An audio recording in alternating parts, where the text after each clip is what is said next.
देश के लोग सुन रहे हैं, और मैं चुनौती के साथ कहता हूं, किसी देश के किसी राज्य की पुलिस एक आरोप लगा दे बिहार पर कि बिहार में हमारा कोई काम था, बिहार में अनुसंधान था, बिहार हम गए थे, बिहार पुलिस ने सहयोग नहीं किया, हमको गाड़ी नहीं दिया, हमको एकोमोडेशन नहीं दिया, या हमारे साथ कोई बदसलूकी की गई, बदतमीजी की गई, असहयोग किया गया, खुली चुनौती है। एक भी एग्जाम्पल नहीं होगा। मैं भी 34 साल से इस नौकरी में हूं। हम ये कह रहे हैं, देखिए 25 को यहाँ FIR होता है, 27 को यहाँ से 4 लोगों की टीम जाती है, 27 को टीम जाती है, 28 को DCP बांद्रा से मिलने जाती है। वो कहते हैं नहीं नहीं हम तो कुछ नहीं दे सकते, आप DCP क्राइम से मिलिए। 29 तारीख को कहते हैं कि जाकर के मिलिए। 29 तारीख को हमारी टीम के चारों लोग DCP डिटेक्शन ओवर डिटेक्टिव 1 बोलते हैं, उनके यहां जाती है। 10 बजे टीम जाती है, 2:30 तक कोई नहीं टर्न अप होता है, कोई आते ही नहीं है DCP साहब। और आपको जानकर आश्चर्य होगा, बहुत बातें मैं छिपा छिपा करके मर्यादा में बोलता हूं, लेकिन आज मैं खुल करके बोल रहा हूं क्योंकि मेरा दिल बहुत दुखी है। आप जान करके आश्चर्य करेंगी कि DCP साहब के ऑफिस से सारे स्टाफ भी गायब हो जाते हैं, डिसअपियर्ड हो जाते हैं, एक आदमी नहीं रहता है। और हमारे लोग 5.5 घंटा इंतजार करके, माथा पीट करके और लौट आते हैं। न 27 को भेंट होती है, न 28 को भेंट होती है, न 29 को भेंट होती है, न 30 को भेंट होती है, न जी नहीं, मैं उनके बोले उनसे 28 तारीख को मुलाकात होती है, जिनका आप नाम ले रही हैं, बांद्रा के DCP साहब से। वो सीधे कहते हैं हम कोई अभिलेख नहीं दे सकते, हम कोई सहयोग नहीं कर सकते, आप DCP डिटेक्टिव 1 से मिलिए कल जाकर के। उनकी सलाह पर, उनके बताए अनुसार, दिए गए टाइम के अनुसार DCP डिटेक्टिव 1 के यहाँ ये लोग 29 को जाते हैं, तो साहब गायब हैं। DCP वो कोई हैं जनाब, तो वो गायब हैं। अब वो गायब हैं तो दिन भर गायब हैं, बैठ करके माथा पीट करके लोग चले आते हैं, despite of several repeated efforts. मतलब रात दिन दौड़ते दौड़ते 5 दिन में कहीं नहीं मिल पाए। यहां से फिर SSP बात करते हैं DCP डिटेक्टिव से, तो एक दिन मिलने का वो टाइम देते हैं और यही बताते हैं हम इसमें कोई सहयोग नहीं कर सकते, हम इसमें आपको कोई डॉक्यूमेंट नहीं दे सकते, हम आप इसमें मतलब कोई आश्वासन नहीं देते।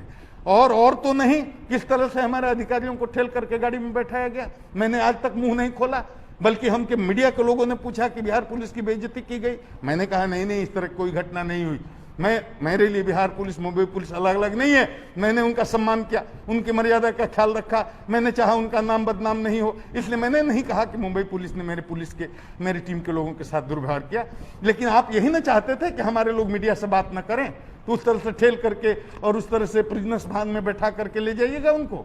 लेकिन ले गए लोग, मैंने मुंह नहीं खोला, कुछ भी नहीं बोला, बल्कि मैंने खंडन किया कि कोई बेइज्जती नहीं हुई है, मीडिया से बात नहीं करने देना चाहते थे लोग, इसलिए चले गए। अब हम IPS अफसर को भेज रहे हैं, हमने देखा कि बहुत सीरियस कम्युनिकेशन गैप हो रहा है। हमारे छोटे स्तर के पदाधिकारी हैं, सब इंस्पेक्टर, इसलिए बड़े अधिकारी उनको तरजीह नहीं दे रहे हैं, उनको सहयोग नहीं कर रहे हैं। तो हमने सोचा कि एक बढ़िया IPS अफसर भेजते हैं, कम से कम वो कोऑर्डिनेशन करेगा, कम से कम उनसे बात करेगा, क्या उनकी समस्या है वो जानने की कोशिश करेगा। तो IPS हैं, वो भी IPS हैं, काडर अलग अलग है, हम सब ऑल इंडिया सर्विसेज के लोग हैं, चाहे मुंबई में काम करते हो, बिहार काम करते हो। हम सोचे ये जाएंगे, लोगों से बात करेंगे, थोड़ा अच्छे माहौल में, जो भी अपनी समस्या वो बताएंगे, अपनी परेशानी ये बताएंगे, मिलजुल कर कोई रास्ता निकाल करके अनुसंधान को आगे बढ़ाया जाएगा। अब ये आदमी जिस दिन जाता है एयरपोर्ट पर, आप कुछ नहीं करते हैं, और वो शाम को, अच्छा पहले तो IPS में आपको खबर करके गया, लिखित में यहां से चिट्ठी गई, आपको IPS मेस में कमरा देने के लिए कहा गया, आपने कमरा नहीं दिया। 10 बार यहां से सीनियर SP IG हेडक्वार्टर को फोन करता है, आपने एक बार फोन नहीं उठाया। ये जाकर के अपनी व्यवस्था करके किसी गवर्नमेंट हाउस, रेस्ट हाउस में टिक गया। फिर वहां से जिस DCP का बांद्रा का नाम ले रही थी, वो DCP बांद्रा साहब हमारे सीनियर SP को फोन करते हैं, अरे भाई तुम्हारा अफसर आया है तो रुका कहाँ है? IPS में जगह नहीं मिली। सीनियर SP कहता है जगह नहीं मिली। अच्छा कहाँ रुका है? ये बता देता है कि यहाँ रुका है। अब जैसे बताता है उसके 1 घंटे के अंदर वहाँ BMC के ऑफिशियल पहुंच जाते हैं। ये अफसर निकला हुआ है बाहर कहीं, इसको फोन करते हैं, आप कहाँ हैं, आप आइए। वो कहता है कि आप कौन है? BMC के हम ऑफिसर हैं। भाई क्यों हम आए? आपसे हमारा क्या मतलब? नहीं, आपको आना पड़ेगा, हम आपको महाराष्ट्र सरकार के क्वारंटाइन का नियम समझाना चाहते हैं। ये जाता है, इसको 11 बजे रात में मुहर मारकर ठप्पा कर दिया जाता है कि आप क्वारंटाइन हैं, आप कहीं जा नहीं सकते। आप BMC का गाइडलाइन देख ली, मैंने उस रूल को देखा है।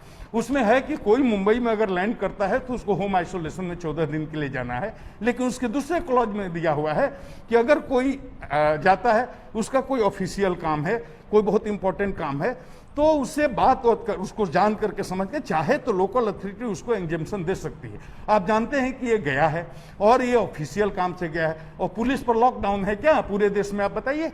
हमारे यहाँ तो रोज आते हैं।